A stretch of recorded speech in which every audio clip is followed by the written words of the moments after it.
Radio Tehran, শুরু হচ্ছে বিশ্ব সংবাদ।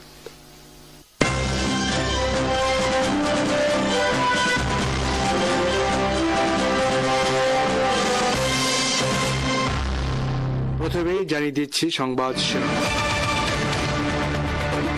এবার যুক্তরাষ্ট্রকে 30 দিনের আলটিমেটাম দিল ইরান। পারমাণবিক কর্মসূচি রাখতে রাজি ইরান, প্রত্যাখ্যান ট্রাম্পের। হরমুজ প্রণালীতে যুক্তরাষ্ট্রের এসকর্ট মিশন শুরু। গাজায় ধ্বংসস্তূপের নিচে এখনো চাপা পড়ে আছে 8,000 ফিলিস্তিনির লাশ। যুক্তরাষ্ট্রে জ্বালানি তেলের রেকর্ড মূল্য বৃদ্ধি। 14 বছর পর সিরিয়া হয়ে ইরাকের তেল রপ্তানি শুরু। ইউরেনিয়াম সমৃদ্ধকরণ কর্মসূচি 15 বছরের জন্য স্থগিত রাখতে রাজি হয়েছে ইরান, কিন্তু তারপরও ইরানের 14 দফা শান্তি প্রস্তাব প্রত্যাখ্যান করেছেন যুক্তরাষ্ট্রের প্রেসিডেন্ট ডোনাল্ড ট্রাম্প। ইরানের দেওয়া 14 দফা প্রস্তাবের মধ্যে সবচেয়ে গুরুত্বপূর্ণ ইউরেনিয়াম সংক্রান্ত প্রস্তাব বিষয়ক তথ্য যুক্তরাষ্ট্রের কর্মকর্তাদের সূত্রে প্রকাশ করেছে টাইমস অফ ইসরায়েল। বৃহস্পতিবার পাকিস্তানের মাধ্যমে সর্বশেষ 14 দফা প্রস্তাব যুক্তরাষ্ট্রের কাছে পেশ করেছে ইরান। ইরানের গণমাধ্যম এই প্রস্তাবের বেশ কিছু দফা প্রকাশ করলেও পারমাণবিক সংক্রান্ত প্রস্তাব বিষয়ে এখনো কোনো পক্ষ কোনো কিছু প্রকাশ করেনি। যুক্তরাষ্ট্রের দাবি, ইরানকে পারমাণবিক কর্মসূচি স্থায়ীভাবে বন্ধ করতে হবে। এরপর ইরান প্রথমে জানায় তারা 5 বছরের জন্য এই কার্যক্রম স্থগিত করতে রাজি। যুক্তরাষ্ট্রের পক্ষ থেকে পরে জানানো হয় কমপক্ষে 20 বছরের জন্য স্থগিত করতে হবে। এরপর ইরান সর্বশেষ 15 বছরের জন্য স্থগিত করতে রাজি হওয়ার প্রস্তাব দিয়েছে। 14 দফায় আরও বলা হয়েছে, বিনিময়ে যুক্তরাষ্ট্রকে ইরানের ওপর থেকে নিষেধাজ্ঞা তুলে নিতে হবে, মধ্যপ্রাচ্য থেকে সব ঘাঁটি সরিয়ে নিতে হবে, ইরান এবং লেবাননে হামলা বন্ধ সহ মধ্যপ্রাচ্যের সব ফ্রন্টে যুদ্ধ বন্ধের নিশ্চয়তা দিতে হবে এবং ইরানকে যুদ্ধের ক্ষতিপূরণ দিতে হবে। ইরান বলেছে প্রথমে 30 দিনের জন্য যুদ্ধবিরতি কার্যকর হবে। এর মধ্যে ইরান ও যুক্তরাষ্ট্র উভয় হরমুজ প্রণালীর উপর থেকে অবরোধ তুলে নেবে। পরবর্তীতে উভয় পক্ষ ইউরেনিয়াম সমৃদ্ধকরণ ইস্যুতে আলোচনা শুরু করবে। রোববার ডোনাল্ড ট্রাম্প কান পাবলিক নামক একটি গণমাধ্যমে দেওয়া সাক্ষাৎকারে বলেছেন, ইরানের প্রস্তাব আমার কাছে গ্রহণযোগ্য নয়। আমি তাদের প্রস্তাব ভালো করে পড়েছি, তাদের আনুমূল্য দিতে হবে। হয়তো আবার ইরানে হামলা শুরু হতে পারে। এদিকে ইরানের দেওয়া 14 দফা প্রস্তাবের জবাব রোববার যুক্তরাষ্ট্র পাকিস্তানের মাধ্যমে ইরানকে পৌঁছে দিয়েছে। ইরানের পক্ষ থেকে বলা হয়েছে তারা যুক্তরাষ্ট্রের জবাব পর্যালোচনা করছে। যুক্তরাষ্ট্রের সঙ্গে চলমান উত্তেজনা ও সংঘাত দ্রুত শেষ করতে 30 দিনের মধ্যে সব বিরোধ নিষ্পত্তির আহ্বান জানিয়েছে ইরান। ইরানের আধা সরকারি বার্তা সংস্থা নূর নিউজের প্রতিবেদনে বলা হয়েছে, যুক্তরাষ্ট্রের 9 দফা প্রস্তাবের জবাবে ইরান 14 দফা প্রস্তাব দিয়েছে। এই প্রস্তাব অনুযায়ী যুক্তরাষ্ট্র যদি যুদ্ধ বন্ধে এগিয়ে না আসে, তাহলে হরমুজ প্রণালীতে সমস্ত বিদেশি সামরিক বেসামরিক জাহাজে হামলা শুরু করবে ইরান। ইরানের Islamic Revolutionary Guard Corps IRGC জানিয়েছে, ইরানকে ঘিরে যুক্তরাষ্ট্রের সিদ্ধান্ত নেওয়ার পরিসর সংকুচিত হয়ে এসেছে। এক বিবৃতিতে তারা জানায়, ইরানি বন্দরগুলোতে মার্কিন অবরোধ প্রত্যাহারের জন্য তেহরান একটি সময়সীমা নির্ধারণ করেছে। এরপর ইরান আর থেমে থাকবে না। IRGC বলেছে, ডোনাল্ড ট্রাম্পকে হয় একটি অসম্ভব সামরিক অভিযানের পথে যেতে হবে, নয়তো ইসলামী প্রজাতন্ত্র ইরানের সঙ্গে একটি খারাপ চুক্তি করতে হবে। যুক্তরাষ্ট্রের সিদ্ধান্ত নেওয়ার সুযোগ ক্রমেই সীমিত হয়ে আসছে। IRGC জানায়, ইরানি জাতি কখনোই তাদের শত্রুর সামনে মাথা নত করবে না। কোন শক্তি জনগণের সংকল্পকে দুর্বল করতে সক্ষম নয়। শত্রুর হামলা থেকে দেশকে রক্ষায় তারা সংকল্পবদ্ধ। ইরানের সঙ্গে যুদ্ধবিরতির মধ্যে মধ্যপ্রাচ্যে যুক্তরাষ্ট্রের সামরিক বিমানের চলাচল উল্লেখযোগ্যভাবে বেড়েছে। এর বেশিরভাগই পরিবহন এবং জ্বালানি সরবরাহকারী বিমান। বিশ্লেষকদের মধ্যে ইরানের বিরুদ্ধে নতুন করে হামলার প্রস্তুতি নিচ্ছে যুক্তরাষ্ট্র। Flight tracking app flight radar 24 জানিয়েছে, শনিবার ইউরোপ থেকে মধ্যপ্রাচ্যের বিভিন্ন দেশে আমেরিকান সামরিক বিমানের যাতায়াতে অস্বাভাবিক বৃদ্ধি লক্ষ্য করা গেছে। প্রতিবেদন অনুযায়ী অধিকাংশই ছিল C-17A গ্লোবাস্টার 3 পরিবহন বিমান, যেগুলো প্রায় 77 টন অস্ত্র এবং প্রায় 100 জন সেনা বহন করতে সক্ষম। কমপক্ষে 12টি পরিবহন বিমান মধ্যপ্রাচ্যের পথে ছিল, যার কিছু জার্মানি থেকে উড্ডয়ন করেছে। এছাড়া Boeing KC-135 aerial refuelling tanker বিমানও ওই অঞ্চলের দিকে যেতে দেখা গেছে। অন্তত 4টি রিফুয়েলিং বিমান ইসরায়েল ও আশেপাশের এলাকায় সক্রিয় ছিল। সোমবার থেকে হরমুজ প্রণালীতে এসকর্ট মিশন শুরু করছে যুক্তরাষ্ট্র আর্মি বিভিন্ন তেলবাহী জাহাজ পাহারা দিয়ে হরমুজ প্রণালী অতিক্রম করতে সহায়তা করবে যেন ইরান হামলা করতে না পারে। যুক্তরাষ্ট্র আর্মির সেন্টকমের পক্ষ থেকে বলা হয়েছে, ইরানের অবরোধের কারণে আটকে পড়া সব পণ্যবাহী জাহাজ চলাচলে সহায়তা করবে যুক্তরাষ্ট্র আর্মি। ইরানকে সতর্ক করে সেন্টকম জানায়, যদি ইরান এই এসকর্ট মিশনে হামলা চালানোর ভুল করে তবে আলোচনার মোড় ঘুরে যাবে। সেক্ষেত্রে ট্রাম্পের হাতে পরিস্থিতি নিয়ন্ত্রণের আরও অনেক কঠোর বিকল্প রয়েছে। ইরান বলেছে, যুক্তরাষ্ট্রের এই উদ্যোগ যুদ্ধবিরতি লঙ্ঘনের শামিল। এদিকে রোববার ইরানের বেশ কয়েকটি গনবোট একযোগে হামলা করেছে একটি পণ্যবাহী মাদার ভেসেলে। হরমুজ প্রণালীতে ইরান উপকূলের কাছে হামলার শিকার হয় জাহাজটি। ব্রিটিশ মেরিটাইম সংক্রান্ত সংস্থা এই তথ্য প্রকাশ করেছে, তবে জাহাজটি কোন দেশের তা প্রকাশ করা হয়নি। ইরান যুদ্ধের কারণে যুক্তরাষ্ট্রে জ্বালানি তেলের দাম বৃদ্ধির ক্ষেত্রে একের পর এক রেকর্ড স্থাপিত হচ্ছে। শনিবার প্রকাশিত সর্বশেষ তথ্যে দেখা গেছে, দেশটিতে প্রতি গ্যালন পেট্রোলের গড় মূল্য বেড়ে দাঁড়িয়েছে $4.45। 28 ফেব্রুয়ারি ইরান যুদ্ধ শুরুর পর থেকে এখন পর্যন্ত প্রতি গ্যালনে মূল্য বৃদ্ধি পেয়েছে প্রায় $2। ক্যালিফোর্নিয়ায় পেট্রোলের গড় মূল্য প্রতি গ্যালন $6 বেশি। গোটা যুক্তরাষ্ট্রের মধ্যে এটি সর্বোচ্চ দাম। যুক্তরাষ্ট্রে প্রতি গ্যালন ডিজেলের জাতীয় গড় মূল্য প্রায় $6, যা যুদ্ধ শুরুর দিন 28 ফেব্রুয়ারিতে ছিল $3.5। দীর্ঘ 14 বছর পর সিরিয়ার আল ইয়ারুবিয়া সীমান্ত অতিক্রম করে ইরাকি অপরিশোধিত তেলের একটি বহর সিরিয়ায় প্রবেশ করেছে। মোট 70টি তেলের ট্যাঙ্কারের এই বহরটি সিরিয়ার ভূখণ্ড হয়ে ভূমধ্যসাগরীয় উপকূলের বানিয়াস শোধনাগারের দিকে যাচ্ছে। এরপর এ তেল তুরস্ক হয়ে যাবে ইউরোপে। ইরানের ওপর ইসরায়েল যুক্তরাষ্ট্র যুদ্ধের প্রভাবে বর্তমানে হরমুজ প্রণালী বন্ধ রয়েছে। এমন পরিস্থিতিতে ইরাক তাদের তেল রপ্তানির বিকল্প পথ হিসেবে এই রুটটি বেছে নিয়েছে। 2011 সালে সিরিয়ার গৃহযুদ্ধ শুরু হওয়ার পর ইরাকি অংশে রাবিয়া নামে পরিচিত এই সীমান্ত পথটি বন্ধ করে দেওয়া হয়েছিল। 14 বছর পর এই সীমান্ত পথটি পুনরায় চালু করা ইরাক ও সিরিয়ার মধ্যে অর্থনৈতিক সম্পর্ক জোরদার করার একটি কৌশলগত পদক্ষেপ। এই সিদ্ধান্তের ফলে বাণিজ্যিক ও জ্বালানি সরবরাহ আরও কার্যকর হবে এবং দুই দেশের মধ্যে দীর্ঘমেয়াদী অংশীদারত্ব তৈরি হবে। যদিও স্থলপথে ট্রাকের মাধ্যমে তেল পরিবহন অত্যন্ত ব্যয়বহুল, তবু বর্তমান যুদ্ধ পরিস্থিতিতে জ্বালানি নিরাপত্তা বজায় রাখতে এটিকে একটি গুরুত্বপূর্ণ সমাধান হিসেবে দেখা হচ্ছে। গাজায় ধ্বংসস্তূপের নিচে এখনও চাপা 8,000 ফিলিস্তিনের লাশ। ইসরায়েলের সংবাদ মাধ্যম হারেটসের সাম্প্রতিক এক প্রতিবেদনে প্রকাশ করেছে এই তথ্য। এতে বলা হয়েছে, গাজায় ইসরায়েলি হামলায় ধ্বংসস্তূপের নিচে অন্তত 8,000 ফিলিস্তিনের লাশ চাপা পড়ে আছে। চলতি সপ্তাহে প্রকাশিত হারেটসের ওই প্রতিবেদনে বলা হয়, প্রয়োজনীয় সরঞ্জামের অভাবে ধ্বংসস্তূপের নিচে চাপা পড়া লাশ উদ্ধার সম্ভব হচ্ছে না। গাজা বর্তমানে আনুমানিক 6,80,00,000 টন ধ্বংসস্তূপের নিচে চাপা পড়ে আছে। এর 1%-এরও কম পরিষ্কার করা সম্ভব হয়েছে। গাজায় যুদ্ধবিরতি 6 মাসের বেশি সময় পার হয়েছে, কিন্তু স্থানীয়দের লক্ষ্য করে নিয়মিতভাবেই ইসরায়েলের সামরিক বাহিনীর হামলা চলছে। ইসরায়েলি হামলায় দীর্ঘ হচ্ছে ফিলিস্তিনিদের লাশের সারি। জাতিসংঘ, বিশ্বব্যাংক ও ইউরোপীয় ইউনিয়নের এক যৌথ বিশ্লেষণে জানানো হয়েছে, এ ধ্বংসস্তূপ পরিষ্কার করতে $170 কোটি খরচ হবে, আর এতে সময় লাগতে পারে 7 থেকে 10 বছর। মধ্যপ্রাচ্যে চলমান উত্তেজনা নতুন এক বিপজ্জনক মোড়ে পৌঁছে গেছে। আন্তর্জাতিক সংবাদ মাধ্যম CNN এর একটি অনুসন্ধানী প্রতিবেদনে উঠে এসেছে যে ইরানের সাম্প্রতিক হামলায় অন্তত 8টি দেশের ভেতরে অবস্থিত 16টি মার্কিন সামরিক ঘাঁটি ব্যাপকভাবে ক্ষতিগ্রস্ত হয়েছে এবং এর মধ্যে অনেকগুলো ঘাঁটি কার্যত অচল হয়ে পড়েছে। এসব স্থাপনাকে পুনরায় ব্যবহার উপযোগী করতে বিপুল অর্থ ব্যয় করতে হবে, যা প্রাথমিকভাবে $25 বিলিয়ন হিসেবে অনুমান করা হলেও বিভিন্ন সামরিক ও গোয়েন্দা সূত্রের মতে প্রকৃত ক্ষতির পরিমাণ $50 বিলিয়ন বেশি হতে পারে। এই ক্ষতির পরিধি শুধু অবকাঠামোগত নয়, বরং প্রযুক্তিগত এবং কৌশলগত দিক থেকেও অত্যন্ত গুরুত্বপূর্ণ, কারণ ক্ষতিগ্রস্ত স্থাপনাগুলোর মধ্যে রয়েছে উন্নত রাডার ব্যবস্থা, সংবেদনশীল কমান্ড ও কন্ট্রোল সেন্টার, বিমান পরিচালনা অবকাঠামো, যোগাযোগ ব্যবস্থা এবং উচ্চ মূল্যের সামরিক সরঞ্জাম। আরও বিস্তারিত থাকছে ওয়াহিদ ফারুকির প্রতিবেদনে।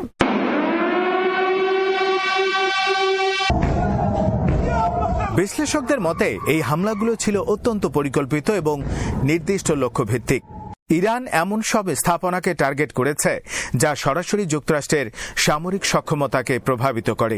একটি বিমান ঘাঁটির রানওয়ে ধ্বংস হলে সেখানে যুদ্ধ বিমান ওঠানামা করতে পারে না। একটি রাডার সিস্টেম ধ্বংস হলে শত্রুর গতিবিধি শনাক্ত করা কঠিন হয়ে যায়। আর একটি কমান্ড সেন্টার ক্ষতিগ্রস্ত হলে পুরো অপারেশনাল চেইন ভেঙে পড়ে। ফলে এই হামলাগুলোকে শুধুমাত্র প্রতিশোধমূলক হিসেবে দেখলে ভুল হবে, বরং এগুলোকে একটি বৃহত্তর সামরিক কৌশলের অংশ হিসেবে বিবেচনা করা হচ্ছে, যার উদ্দেশ্য ছিল যুক্তরাষ্ট্রের আঞ্চলিক সামরিক উপস্থিতিকে দুর্বল করে দেয়া।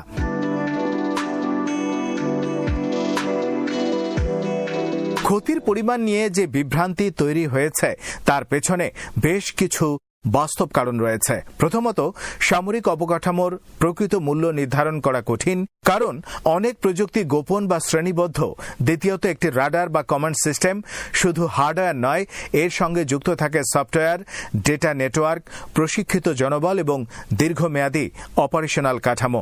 ফলে একটি সিস্টেম ধ্বংস হওয়ার অর্থ শুধু সেটি পুনরায় কেনা নয়, বরং পুরো একটি ইকোসিস্টেম পুনর্গঠন করা।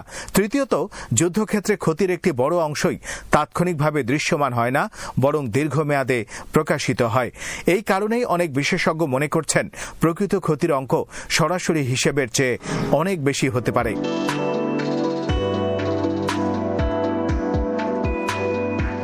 এই পরিস্থিতি আবারও সামনে নিয়ে এসেছে যুদ্ধের অর্থনীতি নিয়ে পুরনো বিতর্ক। যুদ্ধকে কি শুধুই ব্যয়, নাকি কখনো কখনো তা অর্থনৈতিকভাবে লাভজনকও হতে পারে? ইতিহাসের দিকে তাকালে দেখা যায় যুক্তরাষ্ট্রের বেশ কয়েকটি বড় যুদ্ধ বিপুল অর্থনৈতিক ক্ষতির কারণ হয়েছে। আফগানিস্তানের ছিল এমন একটি সংখ্যা যেখানে প্রায় 2 দশক ধরে চলা সামরিক অভিযানে $1 ট্রিলিয়ন ব্যয় হয়েছে, কিন্তু তার বিনিময়ে যুক্তরাষ্ট্র প্রত্যাশিত অর্থনৈতিক বা কৌশলগত লাভ পায়নি বলে অনেক বিশ্লেষক মনে করেন। একইভাবে সম্ভাব্য ইরান সংঘাতও যুক্তরাষ্ট্রকে একটি দীর্ঘমেয়াদী আর্থিক চাপের মধ্যে ফেলতে পারে।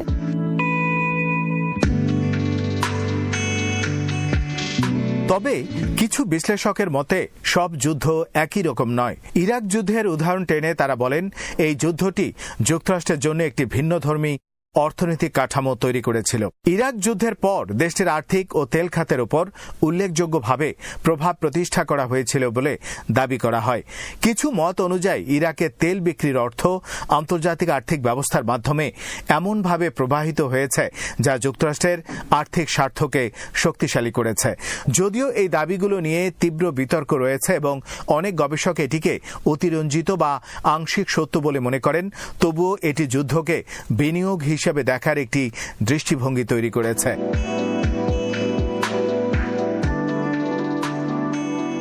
এই প্রেক্ষাপটে বর্তমান ইরান পরিস্থিতি নিয়ে কিছু বিশ্লেষক বলেছেন, যদি সেখানে রেজিম পরিবর্তন ঘটত এবং তেল সম্পদের উপর নিয়ন্ত্রণ প্রতিষ্ঠা করা যেত, তাহলে এই যুদ্ধটি অর্থনৈতিকভাবে লাভজনক হতে পারত। তাদের যুক্তি হল, মধ্যপ্রাচ্যের জ্বালানি সম্পদের উপর নিয়ন্ত্রণ বিশ্ব অর্থনীতিতে বিশাল প্রভাব ফেলে এবং সেই নিয়ন্ত্রণ থেকে দীর্ঘমেয়াদী আর্থিক সুবিধা পাওয়া সম্ভব।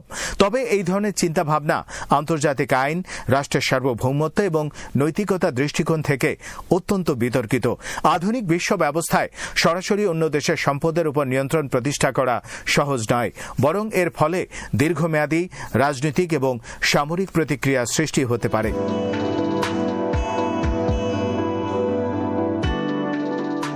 বর্তমান পরিস্থিতিতে ইরান সংঘাতের সম্ভাব্য আর্থিক হিসাব বেশ জটিল। সরাসরি অবকাঠামোগত ক্ষতির পরিমাণ যদি $25 থেকে $50 বিলিয়ন মধ্যে হয়, তবে এর সঙ্গে যুক্ত হবে সামরিক মোতায়েন, লজিস্টিক ব্যয়, অস্ত্র সরবরাহ, গোয়েন্দা কার্যক্রম এবং পুনর্গঠন ব্যয়।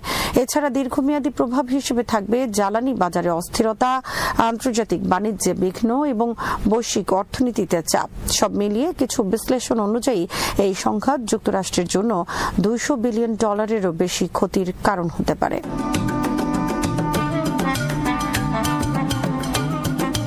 এই উত্তেজনাপূর্ণ পরিস্থিতিতে কূটনৈতিক প্রচেষ্টা চালানো হলেও তা খুব একটা আশাব্যঞ্জক নয়।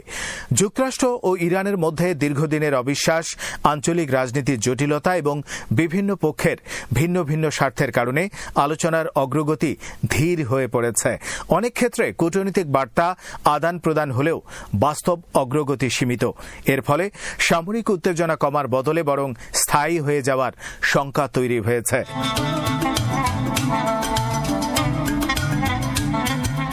এই প্রেক্ষাপটে পাকিস্তান যুক্তরাষ্ট্রকে নতুন করে অনুরোধ জানিয়েছে যাতে তারা সামরিক পথ এড়িয়ে কূটনৈতিক সমাধানের দিকে এগিয়ে যায়। পাকিস্তানের অবস্থান মূলত আঞ্চলিক স্থিতিশীলতা রক্ষার উপর ভিত্তি করে। তারা শঙ্কা করছে একটি বড় আকারের যুদ্ধ শুরু হলে তা শুধু মধ্যপ্রাচ্য নয় বরং দক্ষিণ এশিয়াকেও প্রভাবিত করতে পারে। বিশেষ করে জ্বালানি সরবরাহ, বাণিজ্য পথ এবং নিরাপত্তা পরিস্থিতি মারাত্মকভাবে ক্ষতিগ্রস্ত হতে পারে।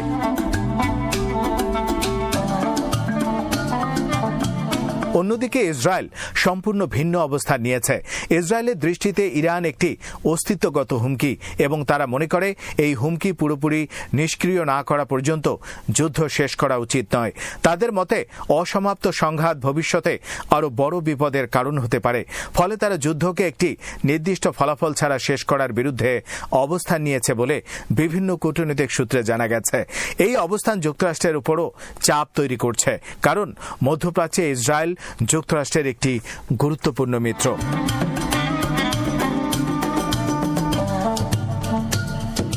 এই পুরো পরিস্থিতি একটি বৃহত্তর ভূরাজনৈতিক সমীকরণ তৈরি করেছে, যেখানে শুধু যুক্তরাষ্ট্র ও ইরান নয় বরং বিভিন্ন আঞ্চলিক ও বৈশ্বিক শক্তি জড়িয়ে পড়েছে।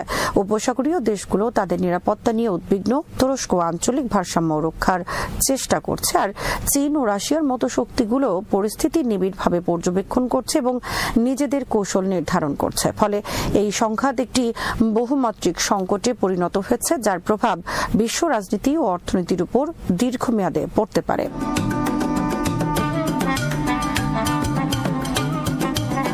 বিশেষজ্ঞদের মতে সামনের দিনগুলো বিশেষভাবে ঝুঁকিপূর্ণ। প্রথমত, প্রতিশোধমূলক হামলার একটি চক্র তৈরি হতে পারে, যেখানে এক পক্ষের আক্রমণের জবাবে অন্য পক্ষ আরও বড় আকারের প্রতিক্রিয়া জানাবে। দ্বিতীয়ত, ভুল হিসেব বা মিস ক্যালকুলেশনের ঝুঁকি রয়েছে, যেখানে একটি সীমিত সংঘাত হঠাৎ করে পূর্ণাঙ্গ যুদ্ধে রূপ নিতে পারে। তৃতীয়ত, প্রক্সি যুদ্ধের বিস্তার ঘটতে পারে, যেখানে বিভিন্ন সশস্ত্র গোষ্ঠী ও মিত্র শক্তি পরোক্ষভাবে সংঘাতে জড়িয়ে পড়বে। চতুর্থত, জ্বালানি বাজারে অস্থিরতা বিশ্ব অর্থনীতিতে বড় ধরনের প্রভাব ফেলতে পারে, কারণ মধ্যপ্রাচ্য বৈশ্বিক তেল সরবরাহের একটি গুরুত্বপূর্ণ কেন্দ্র। পঞ্চমত, আন্তর্জাতিক বাণিজ্য ও পরিবহন ব্যবস্থায় বিঘ্ন সৃষ্টি হতে পারে, যা সরাসরি বিভিন্ন দেশের অর্থনীতিকে প্রভাবিত করবে।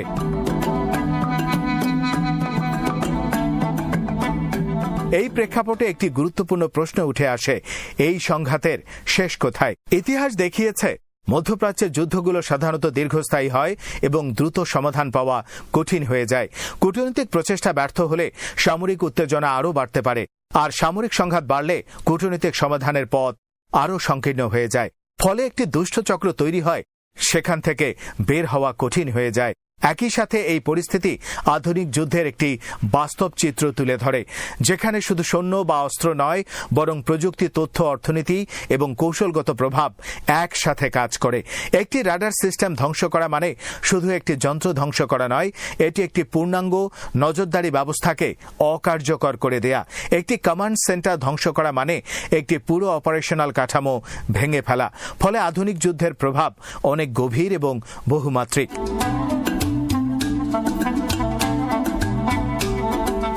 সবশেষে বলা যায়, ইরানের সাম্প্রতিক হামলা এবং তার ফলে যুক্তরাষ্ট্রের সামরিক ঘাঁটিগুলোর যে ক্ষয়ক্ষতি, এটি একটি বড় ধরনের সতর্কবার্তা। এটি প্রমাণ করেছে যে বিশ্বের সবচেয়ে শক্তিশালী সামরিক শক্তিও পুরোপুরি নিরাপদ নয় এবং আধুনিক যুদ্ধের ঝুঁকি আগের যে কোনো সময়ের চেয়ে অনেক বেশি জটিল। একই সঙ্গে এটি আবারও প্রমাণ করেছে যে যুদ্ধের অর্থনৈতিক হিসেব সবসময় সরল নয় এবং লাভজনক যুদ্ধ ধারণাটি বাস্তবে প্রয়োগ করা অত্যন্ত কঠিন।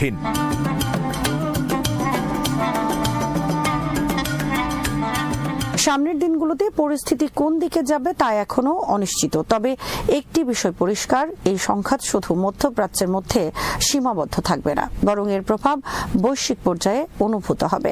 আন্তর্জাতিক কূটনীতি, সামরিক কৌশল এবং অর্থনৈতিক স্বার্থের এই জটিল মিশ্রণ আগামী সময়ে বিশ্ব রাজনীতির অন্যতম প্রধান নির্ধারক হয়ে উঠতে পারে।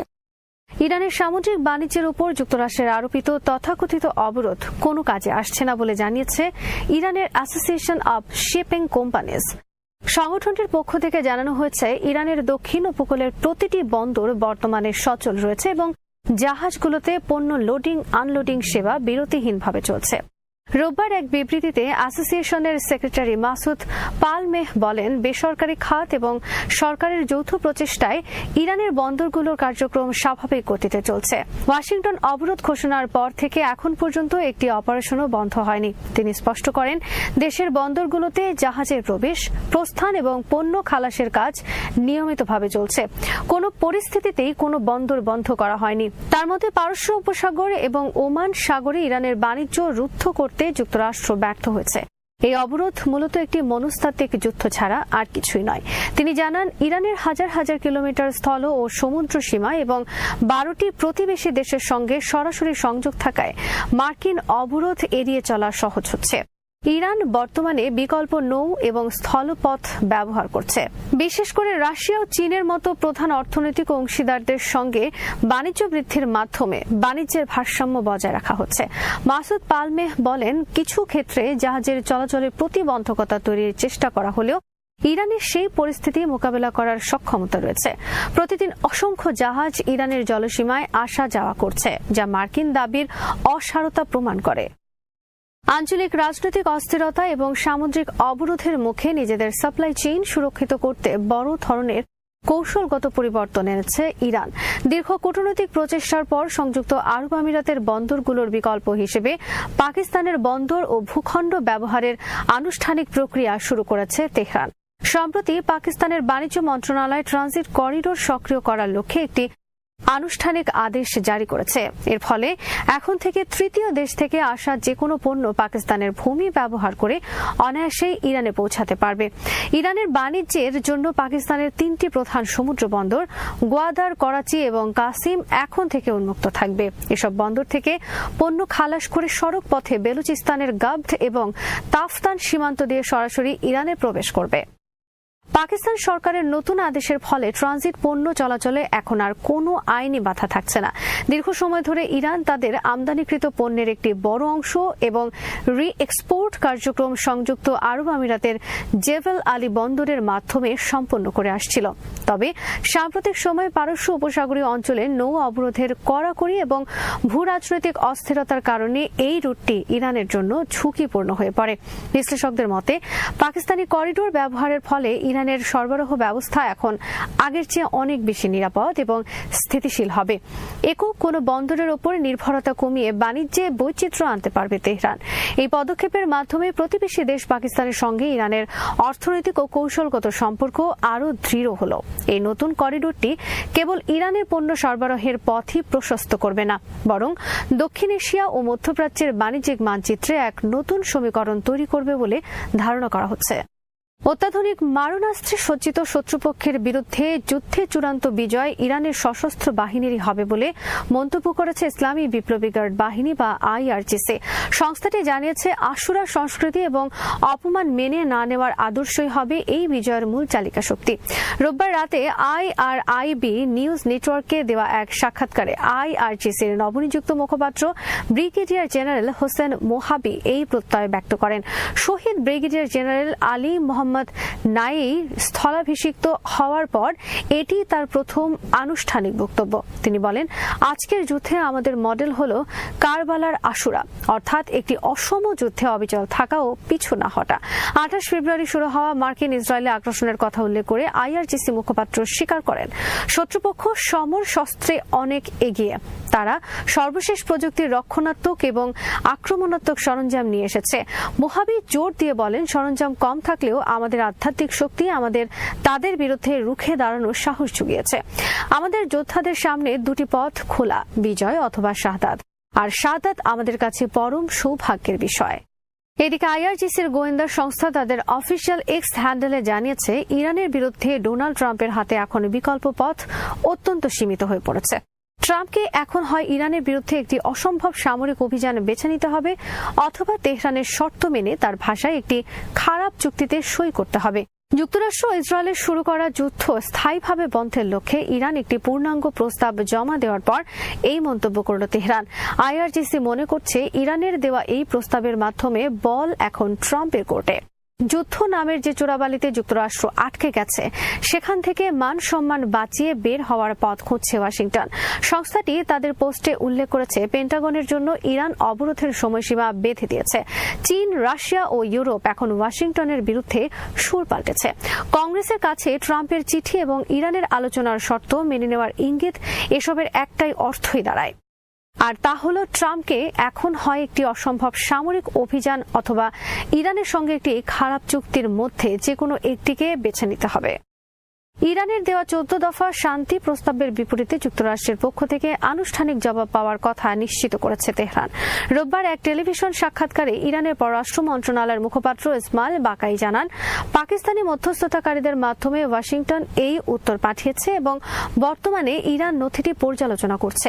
বাকাই স্পষ্ট করেন, ইরানের এই প্রস্তাবের মূল লক্ষ্য হল এই অঞ্চলে চলমান যুদ্ধ ও আগ্রাসন বন্ধ করা। আল জাজিরা সহ বেশ কিছু আন্তর্জাতিক সংবাদ মাধ্যমে প্রকাশিত গুঞ্জন উড়িয়ে দিয়ে তিনি জানান, এতে পরমাণু কর্মসূচি সংক্রান্ত কোনো বিষয় অন্তর্ভুক্ত নেই। প্রস্তাবিত 14 দফা পরিকল্পনার মূল কেন্দ্রবিন্দু হল ইরান ও মধ্যপ্রাচ্যের উপর যুক্তরাষ্ট্র ইসরায়েলের যুদ্ধ ও শত্রুতা বন্ধ করা। বর্তমানে লেবানন সহ পুরো অঞ্চলে যুদ্ধবিরতি কার্যকর করাই তেহরানের প্রধান কূটনৈতিক লক্ষ্য। আল জাজিরা দাবি করেছিল, ইরান 15 বছরের জন্য পরমাণু কর্মসূচি স্থগিতের প্রস্তাব দিয়েছে। একে সংবাদ মাধ্যমের কল্পনাপ্রসূত বানোয়াট তথ্য বলে অভিহিত করেন বাকেই। তিনি জানান, পরমাণু ইস্যু নিয়ে বর্তমানে কোনো আলোচনাই হচ্ছে না। হরমুজ প্রণালীতে যৌথ মাইন অপসারণ কার্যক্রম নিয়ে মার্কিন ইরান সহযোগিতার খবরটিও ভিত্তিহীন বলে উড়িয়ে দিয়েছে পররাষ্ট্র মন্ত্রণালয়। প্রস্তাব অনুযায়ী প্রথমে মুখ বন্ধ করতে হবে, এরপর পরবর্তী 30 দিন ধরে বিস্তারিত বিষয়গুলো যাচাই বাছাই করা হবে। তবে ইরান কোনো আলটিমেটাম বা চাপিয়ে দেওয়া সময়সীমার অধীনে আলোচনায় বসবে না বলে সাফ জানিয়ে দিয়েছে। সম্ভাব্য চুক্তির গ্যারান্টি বা জামিনদার হিসেবে কিছু দেশের নাম আসার খবরে মুখপাত্র বলেন, ইরান ওয়াশিংটনের প্রতিশ্রুতির উপর মোটেও নির্ভর করছে না। কোন চুক্তি বাস্তবায়নের জন্য সবচেয়ে বড় নিশ্চয়তা বা গ্যারান্টি হলো যুদ্ধক্ষেত্রে আমাদের নিজেদের সক্ষমতা বা জাতীয় শক্তির লিভারেজ। হরমুজ প্রণালীর নতুন সামুদ্রিক শাসন ব্যবস্থায় যুক্তরাষ্ট্রের যে কোনো ধরনের হস্তক্ষেপকে সরাসরি যুদ্ধবিরতি লঙ্ঘন হিসেবে গণ্য করা হবে বলে হুঁশিয়ারি দিয়েছে ইরান। মার্কিন প্রেসিডেন্ট ডোনাল্ড ট্রাম্পের জাহাজ এসকর্ট করার বা পাহারায় রাখার পরিকল্পনাকে ভ্রান্ত ধারণা হিসেবে আখ্যায়িত করে তা প্রত্যাখ্যান করেছে দেশটি। রোববার এক সোশ্যাল মিডিয়া পোস্টে ইরানের পার্লামেন্টের জাতীয় নিরাপত্তা ও পররাষ্ট্রনীতি বিষয়ক কমিশনের প্রধান ইব্রাহিম আজিজি এই কঠোর সতর্কবার্তা দেন। ইব্রাহিম আজিজি তার বার্তায় স্পষ্ট করে বলেন, হরমুজ প্রণালীর নতুন সামুদ্রিক বিধি ব্যবস্থায় আমেরিকার কোনো প্রকার হস্তক্ষেপ যুদ্ধবিরতির লঙ্ঘন বলে বিবেচিত হবে। ট্রাম্পের অলিক পোস্টের মাধ্যমে হরমুজ প্রণালী বা পারস্য উপসাগর পরিচালিত হবে না, তাদের এই ব্লেম গেম কেউ বিশ্বাস করবে না। মার্কিন প্রেসিডেন্ট ডোনাল্ড ট্রাম্প সোমবার থেকে হরমুজ প্রণালী দিয়ে জাহাজ চলাচলের জন্য মার্কিন বাহিনীর পাহারায় বা এসকর্ট করার একটি পরিকল্পনা ঘোষণা করেছেন।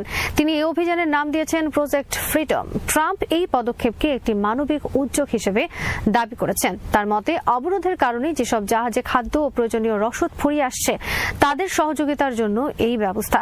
বিশ্লেষকরা বলছেন, ইরানের হুঁশিয়ারি থেকে স্পষ্ট যে ট্রাম্পের প্রজেক্ট ফ্রিডম এই অঞ্চলে নতুন করে সংঘাতের সূত্রপাত ঘটাতে পারে, যা বর্তমান ভঙ্গুর যুদ্ধবিরতিকে পুরোপুরি নস্যাৎ করে দেওয়ার ঝুঁকি তৈরি করেছে।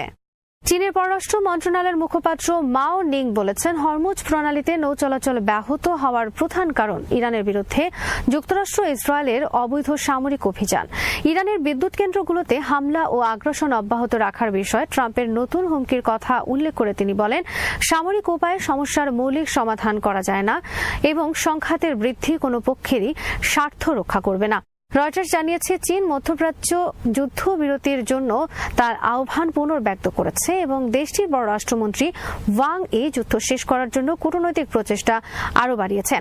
প্রতিবেদনে বলা হয়, ওয়াং ই জার্মান পররাষ্ট্রমন্ত্রী ইউহান ওয়াটফুলের সঙ্গে এক কথোপকথনে জোর দিয়ে বলেন, বেইজিং এবং বার্লিনের উচিত তাদের নিরপেক্ষ অবস্থান বজায় রাখা এবং এ বিষয়ে একটি গঠনমূলক ভূমিকা পালন করা। চীনা পররাষ্ট্রমন্ত্রী ইউরোপীয় ইউনিয়নের পররাষ্ট্রনীতি বিষয়ক প্রধান কাইয়া কাল্লাসের সঙ্গে এক কথোপকথনে বলেছেন, হরমুজ প্রণালীতে নিরাপদ নৌ চলাচলের জন্য যুদ্ধবিরতি গুরুত্বপূর্ণ বিষয় এবং এই লক্ষ্য অর্জন ও প্রয়োজনীয় পরিস্থিতি তৈরির জন্য সব পক্ষের উচিত ব্যাপক ঐক্যমত গড়ে তুলতে একসঙ্গে কাজ করা। শ্রোতা বন্ধুরা, বিশ্ব সংবাদে এই ছিল আমাদের সর্বশেষ আয়োজন। সঙ্গে থাকার জন্য আপনাদের সবাইকে অসংখ্য ধন্যবাদ।